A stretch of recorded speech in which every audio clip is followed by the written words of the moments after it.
था और सब अच्छा लग रहा था। 7 ही ओवर गुजरे, 13 ओवर हो चुके थे जब हमने प्रोग्राम जो था वो पहला ख़त्म किया था, और उस वक्त जो एवरेज थी, रिक्वायर्ड रन रेट 6.4 था।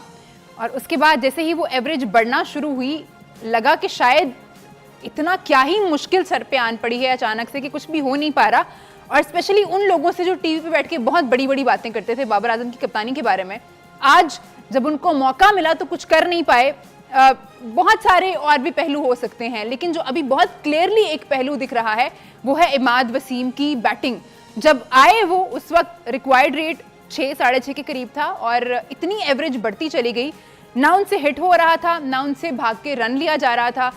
हुआ क्या, कहाँ हम आखिरी 7 ओवर में इतने गलत हो गए कि हम 120 करा के भी 6 रन से मैच हार गए। इस पे बात करेंगे हम। सलीम भाई और इंजामुल हक भाई ने मैं ज्वाइन किया है। इंजी भाई, आपसे शुरुआत करना चाहूंगी।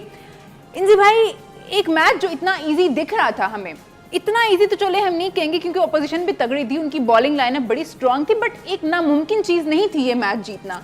लेकिन फिर भी जब आपके बैटर्स इस तरह से थ्रो कर देंगे गेम, तो आप कप्तान को फिर इल्जाम नहीं दे सकते, फिर आप किसको इल्जाम देंगे? देखिए, गेम बिल्कुल इजी था पाकिस्तान के लिए, और बिल्कुल भी मैं ये इंडियन टीम को अगर कोई कहे ना कि क्रेडिट दूँ तो मैं बिल्कुल नहीं दूंगा। ये मैं कहूँगा कि जी पाकिस्तान टीम का फॉल्ट था, क्योंकि जी जिस तरह इन्होंने बैटिंग की है, इन्होंने किसी भी टाइम प्रेशर नहीं डाला उनकी टीम। मैं अगर थोड़ा सा पहले आपको चलूँ ना जी, क्योंकि जी जिस तरह 10 ओवर थे, 10 ओवर में उन्होंने 80 पे 3 विकेटें थी इंडिया की जी। हमारे 57 पे 1 विकेट थी। जिस टाइम 1 विकेट थी, आप विकेट पे खड़े थे, आपने क्यों नहीं रिस्पॉन्सिबिलिटी ली कि जी आप थोड़ा सा तेज़ खेल लें, क्योंकि जी आप है ना थोड़ा सा अच्छा करें, क्योंकि जी जहाँ 6 रन्स की एवरेज थी तो 13 रन्स के बाद भी 6 प्लस की एवरेज थी। एक तो ये वाली चीज़ है कि जी ये नोट करने वाली है। दूसरी चीज़ ये कि जी इमाद वसीम का है कि जिस तरह वो खेला है, क्योंकि जी हमें किसी टाइम लगा ही नहीं, अगर आपसे हिट नहीं लग रही तो आप आउट होके जा सकते हो कि वापसी किसी और को, अगर ऐसी नहीं कि जी हिट नहीं लग रही, टेल एंडर नहीं हिट मार रहे थे। नसीम शाह ने आके 3 बॉलों पे 10 रन किए हैं, हाँ जी, ठीक है ना, उसने आके हिट किया है। आप हिट तो करें, एटलीस्ट एफर्ट तो आपको नज़र आए ना कि कहीं, क्योंकि जी एफर्ट हो रही हो। तो यहाँ तो मुझे बिल्कुल एफर्ट ही नज़र नहीं आ रही थी, क्योंकि जी बिल्कुल कोई ऐसी चीज़ नज़र नहीं आई, क्योंकि जी एंड में, क्योंकि जी 6-7 रन की भी एवरेज चली जाए तो कोई इतना बड़ा ग्राउंड नहीं था, पिच पे कोई ऐसी मुश्किल नहीं हो रही थी कि आप कर सकते थे। कितनी दफ़ा हुआ है कि जी आपने 120 रन को डिफेंड किया हो, क्योंकि जी पाकिस्तान बॉलिंग ने, जितनी मर्जी बड़ी अपोजिशन सामने हो, अगर आपके बॉलर्स ने अच्छी बॉलिंग कर गई है, आपने अपोजिशन को आउट कर दिया है, तो मेरा नहीं ख्याल कि जी फिर आप उसको अंदर आने देते हैं। सो अब है ना, वैसे तो हमें अपने मुंह बंद कर लेने चाहिए कि जी हमारे पास इस चीज़ का कोई जवाब नहीं है कि जो आप पूछ रही हैं। ये तो हम अपनी एक चीज़ बता रहे हैं। 120 रन करने के लिए कितनी एक प्लानिंग की ज़रूरत पड़ेगी, कितनी एक सोच की ज़रूरत पड़ेगी, कितनी, मेरा मतलब है कि ज़रूरत पड़ेगी, मेरी ये समझ में नहीं आ रही वाली बात। सलीम भाई, एक आपका मिडिल ऑर्डर रन बॉल पे मैच नहीं जितवा पा रहा आपको। Run ball, it was run ball. देखें, हम जितना क्रेडिट दें अपनी बॉलिंग को, हम बार बार कह रहे थे कि यहाँ सिर्फ अगर मैच जितवा सकती है तो हमारी बॉलिंग है, और उन्होंने जो वो कर सकते थे 120 पे 80 पे 3 आउट, 9 ओवर पड़े हुए थे, उनको रिस्ट्रिक्ट किया 120 पे।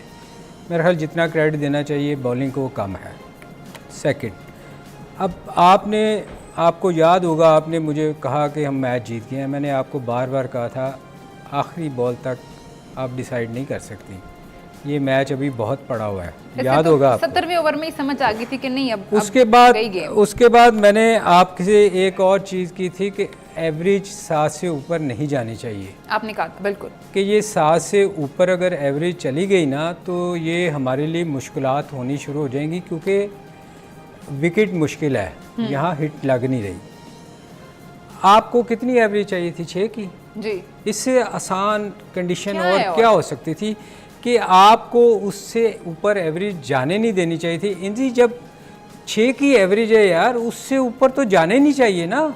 आप एटलीस्ट सिंगल ही करते रहे तो आपको, मैंने याद आपको कहा था एक चौका लगेगा तो एवरेज लूज बॉल को मिस नहीं करना, क्योंकि एवरेज बढ़ेगी तो हम पे प्रेशर पड़ेगा। जी। इमाद वसीम एनजी ने बहुत डिसेंट तरीके से उसको कवर करने की कोशिश की है, मैं नहीं करूँगा। देखें, उसने मेक श्योर किया कि वो आउट भी ना हो और एवरेज भी बढ़ाता रहे।